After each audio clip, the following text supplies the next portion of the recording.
আল্লামা দেলোয়ার হোসেন সাঈদী রহিমাহুল্লাহ, ওনার স্মৃতি বিজড়িত আজকের এই ঐতিহাসিক প্যারেড ময়দানের তাফসিরুল কোরআনের প্রোগ্রামে সব আছে।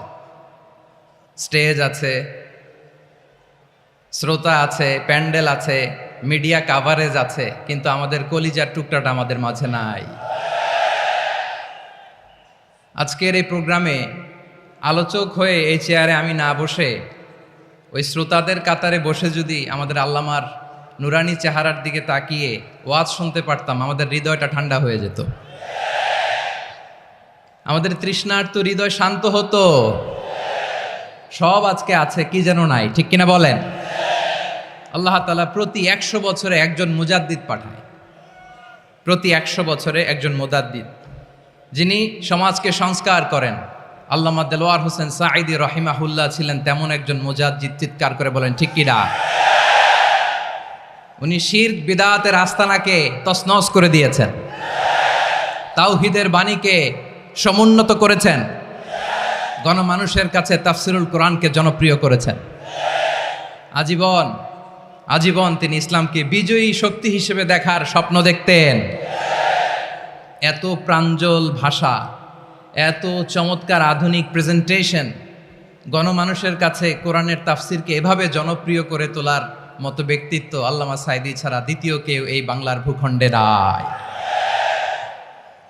এই যে তাফসিরুল কোরআন, এই যে টার্মিনোলজি, এই টার্মটাই উনি আসলে জনপ্রিয় করেছেন। আমরা আগে জানতাম না যে এভাবে তাফসির করা যায়, এভাবে scientific indications of the Holi কোরআনকে মানুষের কাছে পেশ করা যায়, এভাবে এত জীবন ঘনিষ্ঠ করে, এত ইন্টারেক্টিভ করে কোরআনের কথাগুলো মানুষের কাছে উপস্থাপন করা যায়।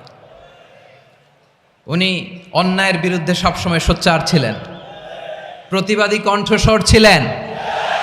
ওনার আলোচনা শুনলে দেহের রক্ত টকবক করে ফুটতে থাকতো। আল্লাহু আকবার, আল্লাহু আকবার, আল্লাহু আকবার। He was a strong mouthpiece of Islamic revivalism. Islamic জাগরণের স্ট্রং মাউথপিস ছিলেন আল্লামা সাঈদী রাহিমাহুল্লাহ। অনেক দোয়া পেয়েছেন, আমরা পড়েছি, এমন জীবন তুমি করিবে গঠন, মরণে হাসিবে তুমি, কাঁদিবে ভুবন। গোটা বিশ্বকে তিনি কাঁদিয়েছেন। আল্লামা যখন ইন্তেকাল করলেন, আমি তখন মালয়েশিয়া থেকে যুক্তরাষ্ট্রে একটা কনফারেন্সে যোগ দিতে যাচ্ছি, কাতার এয়ারলাইন্সে। মালয়েশিয়া থেকে দোহাতে নামলাম। দোহায় যখন আমার ট্রানজিট, তখন শুনতে পেলাম যে আল্লামা বিদায় নিয়েছেন। সোশ্যাল মিডিয়ায় শুনে বিশ্বাস করতে পারলাম না। মুহূর্তের মধ্যেই মাসুদ সাঈদী ভাইকে মেসেজ করলাম, উনি কোনো উত্তর দিতে পারলেন না। মাসুদ ভাইয়ের সাথে যখন কোলাকুলি করি, আমাদের শামীম ভাইয়ের সাথে যখন কোলাকুলি করি, মনে হচ্ছে আল্লামা সাঈদীর ঘ্রাণ পাই। শরীরটা লিটারালি কাঁপছিল, নিজেকে মানাতে পারছিলাম না, বিশ্বাস করতে পারছিলাম যে আসলে আল্লামা বিদায় নিয়েছেন। ইন দ্য মিন টাইম আমার সেকেন্ড ফ্লাইট, দোহা টু নিউ ইয়র্ক, 12 ঘন্টার ফ্লাইটে উঠলাম। ইন্টারনেট থেকে বিচ্ছিন্ন হলাম। নামার পরে শুনলাম আল্লাহু আকবার, যেখানে ওনাকে কবরস্থ করার কথা ছিল সেখানেও কবর দিতে দেয়া হয় নাই। ছবিগুলো দেখতে লাগলাম, হাসিমাখা মুখ, হাসিমাখা নিথর দেহটা, মরণে হাসিবে তুমি, কাঁদিবে ভুবন। From east to west, from north to south, the entire globe, গোটা বিশ্ব ওনার জন্য কেঁদেছে, গোটা বিশ্ব কেঁদেছে। কাবার গিলাফ ধরে ধরে মানুষ চিৎকার করেছে। এর চেয়ে শ্রেষ্ঠ মৃত্যুকার হতে পারে?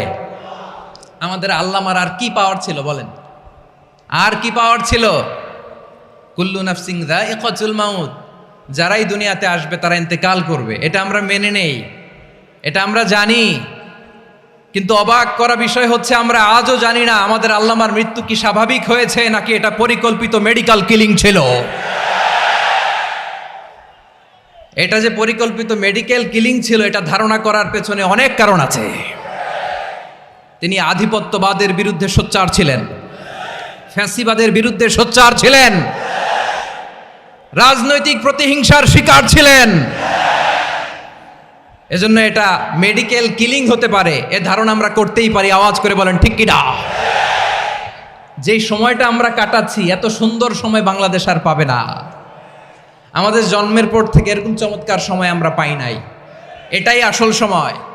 আমরা ইন্টারিম গভর্নমেন্টের কাছে দাবি জানাই, উচ্চতর তদন্ত কমিটি করে এটা কি হত্যাকাণ্ড ছিল নাকি স্বাভাবিক মৃত্যু ছিল, এই রিপোর্ট গণমানুষের কাছে প্রচার করে জানাতে হবে। এই দাবির সাথে কি সবাই আপনারা একমত? কারা কারা একমত হাত তুলে দেখান।